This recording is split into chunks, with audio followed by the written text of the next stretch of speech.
Hey, folks, it's the summer 2025 show with MPP Bobbi and Brady, and I'm Dave Scott of Hub Media.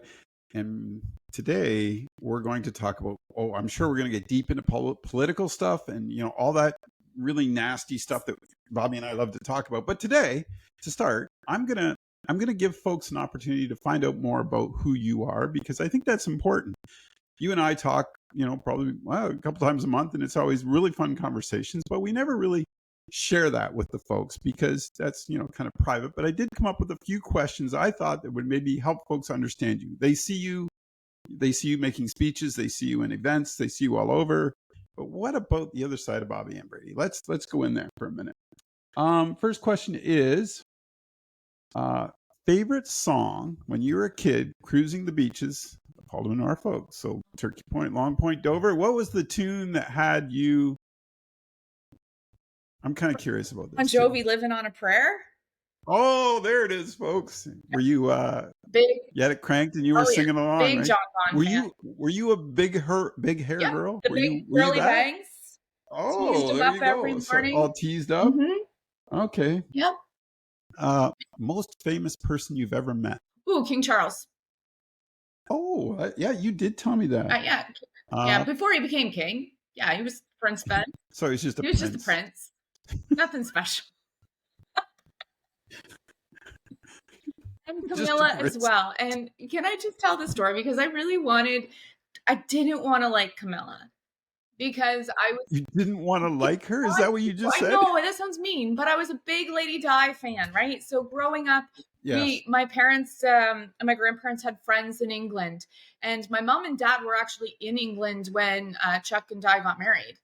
And so we had all of this, royal wedding stuff all over the house. I collected royal books. I went through those books almost daily. So I really loved Lady Diana. I loved her vulnerability. She was a very vulnerable person. And sadly, I think that's what, led her to her demise. And so I didn't want to like Camilla, but I did. When I met her, I was like, oh man, she gets me right here. Like, she stood there and she was just so nonchalant, and she stood there, you can't see it, but she had one arm under the other, and it looked like she could have a smoke and a drink and in either hand, and she was just so super chill. So anyway, that's a long answer to that. And but the dog's barking. But it's it's a great follow-up, because it's one of my questions here was, what's the biggest misconception about Bobbi? Ooh, I think the biggest misconception about me would be that, like, I am this truly outgoing person who is, that would probably love being out at parties all the time, and that's not me. So when I'm done work, I love to come home. I love to be in my own space. I like quiet time. I'm not afraid of being alone. There's a lot of people who think that because of the job that I do, that I constantly need to be surrounded by people. And that's not true. I'm very, very comfortable in my own skin doing there's times where, I know that the majority of women would probably say, I'm taking that road trip and I'm taking my friend with me. Bobbi will do that road trip by herself.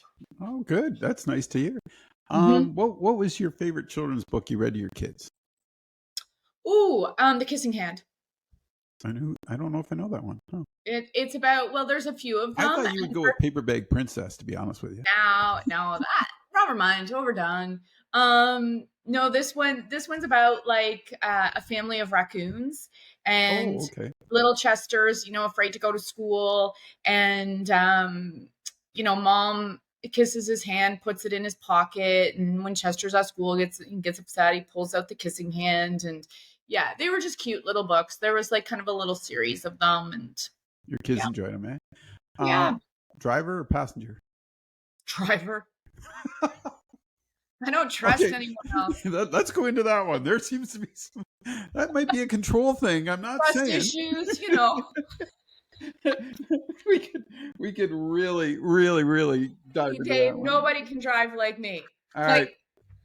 I'm that's good to know, because I'll always, if we ever end up going somewhere, I'm gonna I'll drive myself. I'm fine. You go ahead. no. I'll meet you there. Hang on, because we're going, and we don't stop. Okay, so like your bladder can be exploding. Oh, yeah, I'm like, we would not work out well. full tilt. You just hold it and you deal with the consequences. And No, we there's just so get many there. great back roads in Norfolk and Haldeman. Come on, you just pull over. Hell, yes, but like if we're actually just going somewhere, like Carter and I went to see a school a few weeks ago, and so we gassed up like on the like when we got there on the Friday night, and I said, okay, this way when we get in the car late tomorrow night, we're just gunning it home. And like we did. We like did like a stopwatch thing, how long it was going to take to get home. Yeah, hardcore. Yeah, that's good to know. Favorite smell? Oh, I bet you it's coffee in the morning. I love the smell of coffee, like the grinds. Mm-hmm. Not necessarily being percolated. I love when you open the lid to the grinds. Yeah, I like that. Patchouli. Oh, interesting. I'm a bit of a hippie. Yeah, a bit of a hippie, a farm hippie. Let's just. Yeah. I would go with probably 80% of the Norfolk kids of our generation were basically in-town hippies or farm hippies. That's just the way it was, right? Right. And we weren't really classified as that. We were that end of that era, just a little different. And I can't believe it when I actually like I've run into people as of late, and I say patchouli, and they're like, "What's patchouli?" I'm like, "How do you like?" It blows my mind. How do you not know what patchouli is? And it's one of those smells that you either love it or you hate it. Yep. And I love patchouli, and I can pick out, like in a crowd, I can pick out who's wearing patchouli. Quote you live by. Quote I live by would be Winston Churchill's, "You have enemies? Good. It means you've stood up for something in life." I probably got lots of them right now. I'm not. We can go down that path too. Okay, I'm going to next month maybe do a psychological evaluation just to. But some of these answers today, and then the last one was favorite rock band now and when you're a kid, and favorite country band now and when you're a kid. Because you can't live in Haldeman, Norfolk, and not like both. I don't have a favorite rock band now. Get out of here! You already said Bon Jovi when you're cruising. Oh, yeah, like I would still say like that's the old stuff is what I go to. Me too. I always go to the old rock stuff, so that hasn't changed over the years. Country, and I will say that when I was younger, I was a bit of a nerd when it came to music. I grew up and I didn't stray from this. Like I love Bon Jovi and newer stuff. But at 16 in my cassette deck, I had Elvis. I had Bobby Curtola, Paul Anka. You went way back. I went way back. I love. Were those albums in your family? Yeah. Like I grew up listening to that, and I had a boyfriend whose mom would make me the mixed tapes. She knew I loved it. She would, God bless Elsie. She would make me mixed tapes of like all the 50s, 60s stuff. And I just like, it was just repeat. So I was a bit of a nerd. And I remember when Bobbi and Ava Curtola came to Norfolk County Fair years ago. And Bobby Curtola was the kid of Coca-Cola. Yeah. Okay. Right? So, and he got that, I think, from his gigs at the Belgian Hall in Delhi. I might have this history wrong, but like, because this is really my parents' story to tell, not mine. And, but I remember when Bobbi and Ava Curtola came to Norfolk County Fair, I was by far the youngest person like watching that concert, and I knew every word to every song. Isn't that crazy? Yeah. But today it's country. I really only listen to country. And my favorite go-to, if I'm happy, I'm sad, pretty much anything, is Alan Jackson. Yeah. I love Alan Jackson. I love Toby Keith. I got to see Alan Jackson last summer in Boston, which was fantastic. Made me sad to see that his health is really failing him, but he still sounds amazing. But yeah, I love anything country. Like I like the older country. Some of the new stuff is a little bit cheesy. Love Miranda Lambert. And there's some new girls up, like Tennille Towns. I like her stuff. I really like the people who can tell a story and I can relate Yeah, I think 100% I agree with you. I always remember, and when you brought that up about your parents, one of the ones that my mother told me that um, always made me laugh was the old summer gardens in Port Dover. She grew up in that era, Yeah. and she was there watching all the big stars, and she said, "Oh, that Leah Von Helm was such a cutie," and I'm like, Yeah. "Oh my god!" Like my mom saw the band before they were the band, right? Playing, Right? and it's just like we just don't know what we've lost in No. those moments because that was a very lucky for her to live through that era, and I really wish, I mean, and I'm not taking away from what we have here today because there's so many people. I talk about this all the time, the volunteers and the people in our community who make it tick. But I really wish we could drop some of this social media that we do and stop playing around on phones, and we could go back to those days of just having good old fashioned fun and not worrying about, do I have the right filter on my photo on social media today? And it just seems like such a more complicated and, you know, I gotta not tell. awesome world every day. I got to share this with you because I was in Ottawa recently and I went to a baseball game. AJ. And one of the cool things that happened was fifth inning, they do the birthdays, right? Mhm. Bobby's 10, blah, blah, blah. So they kept going up and they get to this lady and she's sitting like one section over. She's 100. Her name's Ethel. Oh, And so, people just stood up and started clapping. It was really cool to watch, right? Like he gave you kind of, you're like, wow, look at her. She's in great shape. She's at the yeah. ballpark doing what she loves. And then the folks, there wasn't a big crowd there, but they just started chanting her name over and over again. It was so Yeah. cool. And they showed her on the screen Oh this my gosh, great I big would cry. smile. Yeah, this great big smile on her face. And Monica points out to me and she goes, that like the people with her looked like they were 80. She goes, that must be her kids. Oh, And I'm like, oh. yeah, and And it was it's just just such a moment that it was like, I just thought about everything she saw in her life. 100% the And you're just changes blown she's away. made. Yeah, Yeah. and it's like, and I looked at it just from a baseball perspective, going, she was 10 when Babe Ruth retired. Like I'm like, right? Like, Blows your mind. I yeah, know. I've got a few supporters who are, mature.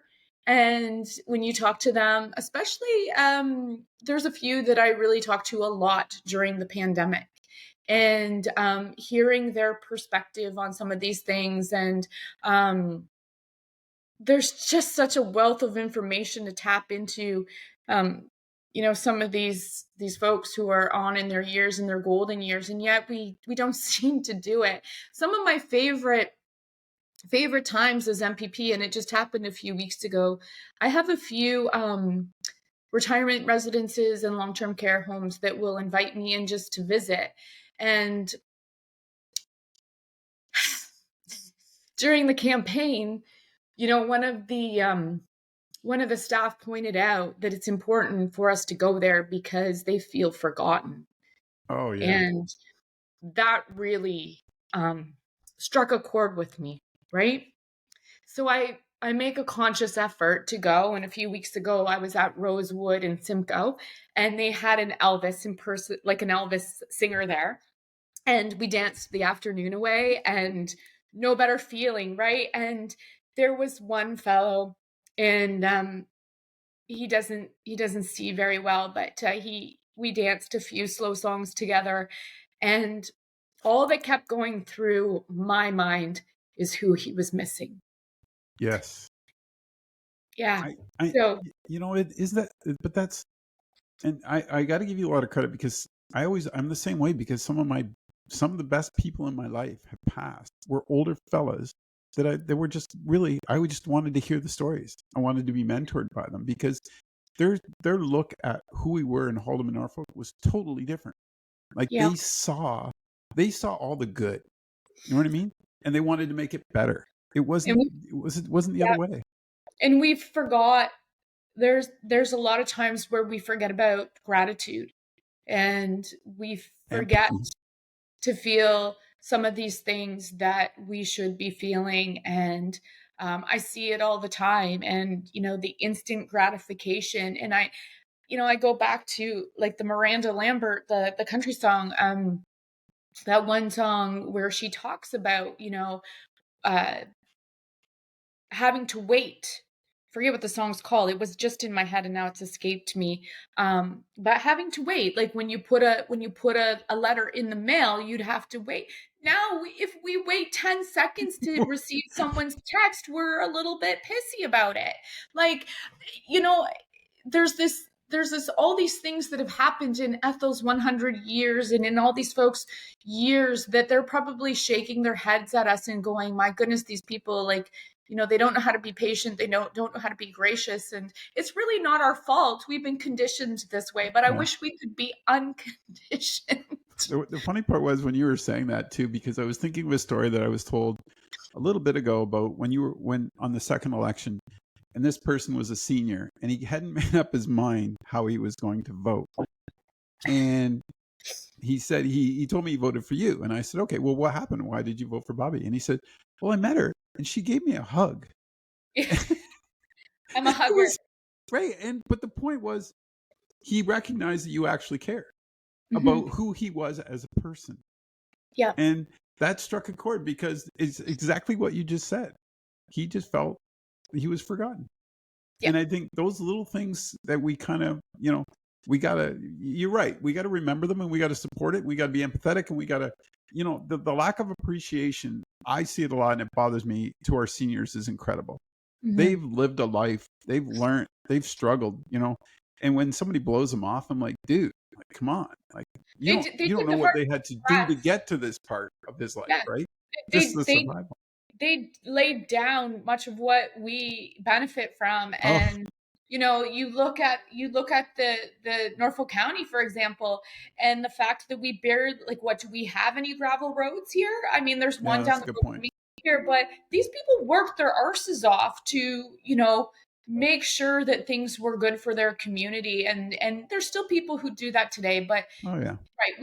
We forget. And, like I say, I just loved my time a few weeks ago. They had a strawberry social and Elvis. And, those are honestly, Dave, when, hopefully when I'm 100 years old, like Ethel, and I look back, those are the things I hope to remember. I think that's imperative. I mean, there's points in your life when we were just joking around about the beaches when we were kids. We were, that was just part of what we did socially. There's things like that I think we forget. And I always, like, there's little things in your life that are such big moments that you don't realize. I remember my great grandfather, his garden and his cherry tree, right? Like, it's just, it always felt warm and inviting and comfortable there, right?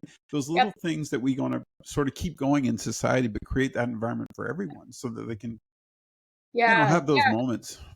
My grandpa Brady passed away when I think I was 4 or 5. But it's funny what you do remember. Like, he always wore the coveralls, like the engineer, like the navy and gray or white coveralls, and he worked on trains when he was younger and everything else. But he always had a pack of chiclets in his pocket, and I would only sit on Grandpa's lap because I wanted the chiclets. And so I have that memory of him. And then my other grandpa, my mom's dad, a big Dutch guy, and he was a boxer. And I sometimes, when I visit the gravesite, I talk to him about boxing because I'm like, Grandpa, you would be so proud of the fact that I took up boxing, right? And but they knew him as Superman. He would fight out in Langton quite a bit, and he was a big guy. My brother's shaped like him, largely, but they knew him as Superman. He was one of the strongest men around growing up, and but he had pigeons. And so my favorite memory of my grandpa Lamons was sitting and calling the pigeons home, come kutcha come. And I really didn't know what I was doing, but I just loved that quiet time with Grandpa. No, we didn't need to say anything. It was just that time. He'd sit in the lawn chair, I'd sit on the grass beside him, and we just did our thing, right? What you just said there, you didn't have to say anything. Yep. That's the difference today. Back then, you could just do. Same thing. I remember my grandmother. I remember my grandmother going to her house because I could do anything I wanted. I could go play anywhere. I could go to the creek. I could go anywhere, right? And just that freedom. And her just trusting you and knowing your boundaries, right? Just That's right. letting that person grow. And it was, Yeah. and when we see our kids today, and we probably had to be so much more protective and more aware of all the circumstances. And back in those days, we probably weren't nearly as much as we should have been. But at the same time, you were allowed to grow and make mistakes and learn. It's funny you say that because we were out last weekend one night with a friend who has a little girl, and I actually said that to Brad afterwards. I said, I just love how he allows this little girl to make decisions and to kind of do things outside of maybe what, you and I might be comfortable, like, and he knows when to stop. He like stop, or he knows when to do these things. Like I texted him the next day and I said, like, your parenting skills are just unbelievable, because most parents, oh no, don't do that, right? No, he waits until she, Yeah. learns. And I said, like, that is such a, like, I guess looking back now, because my kids are older, it's easier to be a little more objective and go, okay, yeah, like, I really recognize that's a good thing, instead of always stepping in and being that helicopter parent. And, it's just funny you say that, because like, I see this guy doing it the right way. Yeah. It gives you hope, right? Oh yeah, it sure does. And that little girl, she has like the best little personality, and is so like wise beyond her years, And that's because, yeah, it's old-fashioned child rearing. Yeah, and it's old fashioned, but it's actually modern too, because it's understanding who your child is first. You know what I Right. mean? Like, you're not, discipline has to be part of it, but at the same time, you're understanding this growth pattern that they're on, and sort of want to help that along as much as you can, but make them understand that there is consequences to situations, and there's learning moments. And I could do a better job cat rearing. Do you hear that? yeah, I think he wants his own podcast. That's my thought, but His profits. Come on, AJ. Yeah, he wants to be Insta famous or something. You just say he always he at least makes one guest appearance, right? Every other show, he knows what he's at too. I think he's really starting to kind of forget where he is. I think that's well, we all do that. Come on. So sad about it. That's going to have to be a whole show on its own. The loss of AJ. Corey, close your ears. Well, they become part of our families. That's we could get on that road today too. I don't even want to go back. Do you remember your first pet's name?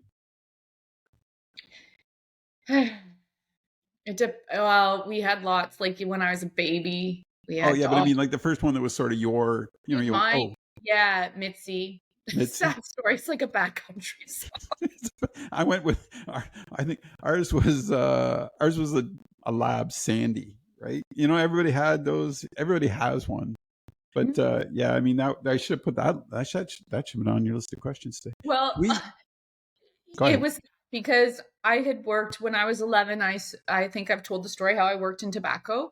So I had this money and I wanted to buy a Shih Tzu. And so went and got my Shih Tzu. I remember my brother had just like gotten his license, like just had his beginners. And my parents, like, this is what talking about taking risks.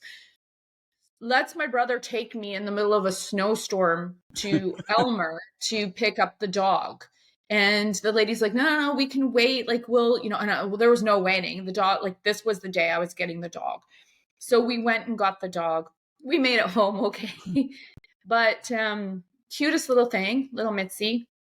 So the lady had said to me when I picked her up, when you go get her shots, ask them to give them in 2 separate doses, something like this. And I remember taking little Mitzi to Dr. Horton. I love Dr. Horton. Oh, Dave's the best. Yeah, he is the best. And took her to see Dave. And I said this to Dave, and he's like, Bobbi, and we can't do that. Like, I don't even know what that means.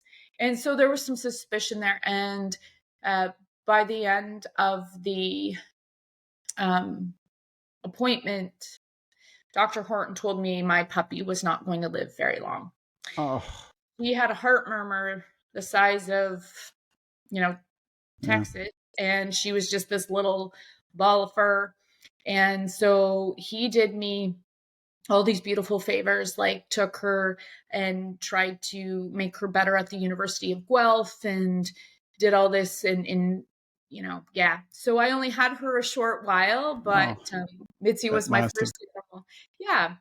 I think too what you just said there about Dave Horton, what a community guy. I Right? know. Like he's like one of those guys that you still to this day. And I remember when he retired, I think I did an interview actually for the magazine and talking about it. And he got really emotional about all the animals over the years. Like he just, his heart was so in that, right? Like He he was would, so calm, like, I you know, and know, his demeanor. Yeah, you nailed he it. would just put his hand on, like, we had a mean poodle, a little toy poodle. She was raised with Great Danes, and she was like the size of a pound of butter, but she could rip you apart. And like Dave would just like put his hand on her back, and it was just like the dog whisperer, like he Yeah, was incredible. And yeah, still I love, I see him a few times a year, mostly at the MS walk and all. exactly. Yeah, he's just a great man. He's just one of those community guys. And Kaylee's carried on. Kaylee's Mhm. always involved in something and doing something to help out in the community. So Yep. great And I family. want to say, like, I see some of her social media sometimes, and there's somebody who gives and gives and gives and gives to the community, and still once in a while gets kicked in the teeth, and I Yep. think that's terrible. I But say, she don't back down. she doesn't, and God bless her, because Yeah. if we didn't have people like Kaylee, we would be in trouble. Yeah, I'd say I have a ton of respect for her and her dad too, and her mom. Like they're just great people. So we've wasted your whole half hour talking. We didn't waste it. Oh my God, I can't believe I said that. We just spent a half hour talking about Bobbi, and we didn't get to the political stuff. But that's okay. I don't mind. I kind of think this was fun because it's summer. Me and you need to break once in a while, right? Because we're That's always right. dealing with people, telling them what we think, giving them what to. And I think that there's something to be said for, kind of like there's all these narratives out there right now, politically, and I think it's good for people to see who I really am. I'm like not this, polished politician who never Polished. cries and has this tough Teflon personality. That's not me at all. And I'll go back to the guy who voted for me because I hugged him, and I'll always give people a hug. And people will say to me, people will come up to me and hug me, and I love that they feel comfortable enough doing that. And I've had people say, oh my goodness, I probably shouldn't hug the MPP. And I'm like, of course you should. If anyone needs hugs and prayers, When it goes beyond 30 seconds, yes, there is a problem. But let's just she's about a 5-second hugger, folks, just to give you a heads up. Don't get overextended there. And I will give a shout out. I'm going to give a shout out to one of my past colleagues, Diane Hopper, who I met in 1999 when I first started working for Toby. And Diane was a hugger. And I remember the first time she tried hugging me, and I was like a stiff bore. And she was like, oh my, you're not a hugger. I'm like, nope. Like the most we did growing up was like we were all in bed at night. It was like the Waltons. Everybody yelled from their bed, I love you, good night, right? But we didn't hug. Like still to this day, when I hug my mom, it's It's awkward, isn't it? It's awkward. Yeah, it's like, I love agree. We love each other to pieces, but we just right. But yeah. So Diane said to me that day, she said, by the time I leave this place, she says, I will turn you into a hugger. And she did. She made a monster hugger out of me. I'm glad you brought that up, because that is one of the things I think, again, with our generation is there was no hugging. There was no hugging. It was weak or something. I don't know. It was kind of, and don't take this the wrong way, people. I mean, I enjoy a good hug as much as Bobbi, but at the same time, in that generation we grew up, there's nothing wrong with that. That's just the way things were built out, from generation to generation. It's what you said about the Waltons. And I don't think that was a bad thing, but it does actually make it harder as you age to become a hugger, I think. Like, I mean, I agree with you. I can go either way. I can say, it's funny because I met with one of my wife's nephews yesterday or something, and he's like 14. You don't give him a hug anymore. You shake his hand, right? Because that's the way you want him to. But at the same time, it's like when I'm leaving, I say, come here, give me a hug, right? Because he's a good kid, and you want him to know that you care. That's right. Yeah, I think Diane caught me at just that right time. I was still able to be somewhere there's a photo of that. I bet you just like, yeah, oh, like that panic set in, right? so, And so that's what we're going to finish today's show. Next time you see Bobbi, folks, the hug is in play. She's just making it clear to everybody in Haldeman Norfolk. If you want to give her a hug, she's okay with it. 5 seconds, like we said. 3 to 5 is good enough. If you want a fist bump, she'll do that. Handshake, she's okay with that too. But so I'm glad we made those parameters for you today. So next time you're out, people know what parameters they can work. We got to, I mean, you probably have a security team with you, so you don't want people getting jumped, right? No, I travel solo pretty much all the time. It's funny, and so you've got this. Let's break this down now. Now this is really good because you got this person who won't let anybody else drive, but doesn't mind hugging. Right? I know. I'm a dichotomy, and I get it. I always say, yeah, I'm pretty simple. Like I'll tell guys, I'm pretty simple. Like I'm not complicated, but really I am. Well, I think that's because severely complicated. Severely. And come on, I'm on the brink of menopause, so it's getting more complicated. So all right. did not drink before the show. No, we did not. This is Dr. Dave signing off today. No, it's important. I felt when we did the show, it was important to let people see the other side of you because we have so much fun when we chat, and we do get into some political debates on things, but at the same time, it's like you're a good person, I'm a good person. Let's just have a conversation where we can have fun, educate each other, and maybe share with folks, who you are. You've been known now. People can now know. I'm a little concerned about the hug thing. We're going to have to talk about that next month because I think that you're going to get inundated, and and you're going to point the finger at me, and I'm just going to be like, I'm going to keep I'm going to carry a little the clicker. Part of the clicker. Yeah, I'm going to carry one of those around and be like, okay, Dave, this is how many hugs I got this week.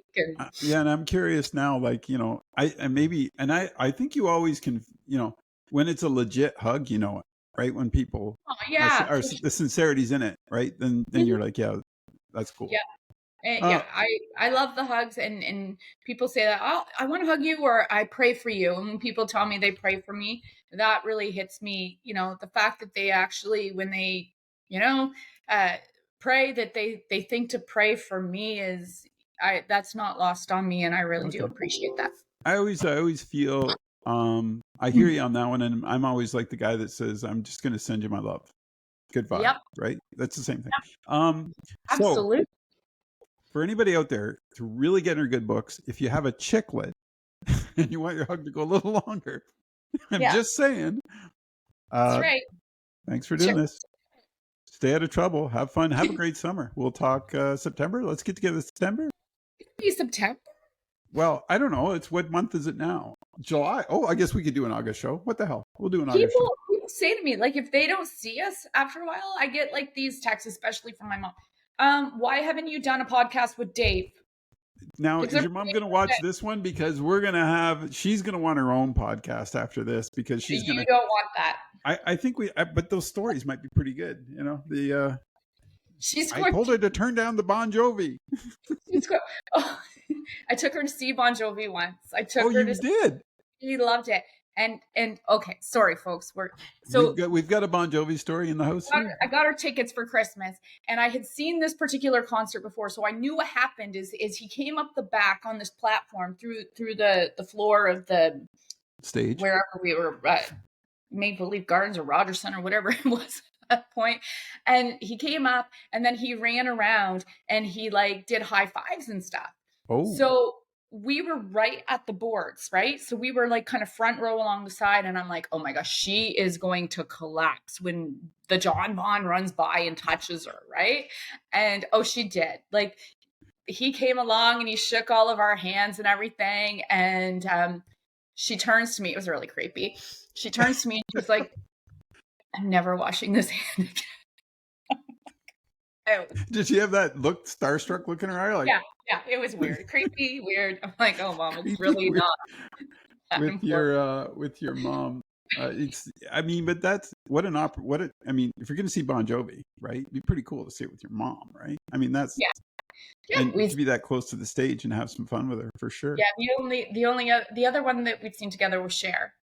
Oh wow! Yeah. How old was Cher at the time? Because she still rocks. Yeah, that was maybe 25 years ago. She was incredible. I would go see Cher today because she's still unbelievable. She's iconic, right? Mm-hmm. Yeah, you can get away with one name and be that iconic. Why wouldn't you? I'm trying to think of I had one and I can't remember the artist's name. We went a few years ago and we got my wife tickets. Sings Come to My Window. I'm trying to remember her name. Boy, it's just evading me. But anyway, and me and my son took her front row center. Unbelievable show. It was in Hamilton. And at the end of the show, all these ladies are lined up to meet her, like, that she's doing a solo. And I didn't know she played guitar and drums, which was just incredible. And my son's like 6'3", 6'4", so he sort of stands out, big, not a big kid, but thin kid with blonde hair, big smile. She walks over and gives him the drumstick. So it was just, why can't I think of her name? Oh boy, it's my apologies. I'll remember it for the next show. But one of those things. But before the show, we were outside and there was a guy just playing guitar. And my son's just very full of empathy. He went over and threw $20 in there. And he goes, the guy's got to get by. And his karma luck is just incredible that way. Right? Yeah. So he goes in, sees the show, and sure enough, gets a drum. And it's still downstairs. So it's like paying it forward, right? Yes. Yeah. So I always love when your kids are able to do that. And I'm always happy when things work out. Now, my wife was a little disappointed, but she got through it. He didn't get the drumsticks, but at least they're kept in the family. Right. All right. We've shared rock and roll. We've talked about everything we need to under the sun today. So I'll let you go and tell your mom I said hi, okay? I will. Thanks, Dave.